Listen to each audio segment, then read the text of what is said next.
উপস্থিত ভক্তবৃন্দ, আজকে দেবীর চক্ষুদান হবে। আজ থেকে দেবী সবার মঙ্গল কামনা মঙ্গল করবেন।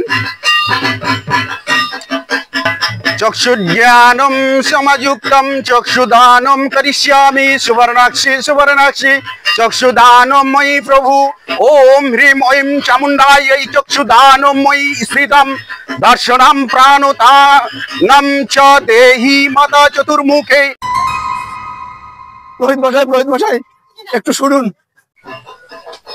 এ কি, তুমি আমার পুজো বন্ধ করছো কেন? পুরোহিত মশাই, আপনি তো দেবীর চক্ষু দান করলেন, কিন্তু আমার মা তো বিছানায় শুয়ে আছে অন্ধ হয়ে। আপনার মন্ত্রে যদি এতই ক্ষমতা থাকে, তাহলে আপনি আমার মায়ের চক্ষু দান করবেন এবং আমার মা দেখতে পাবে, এটাই আমার চাওয়া। এ কেমন কথা?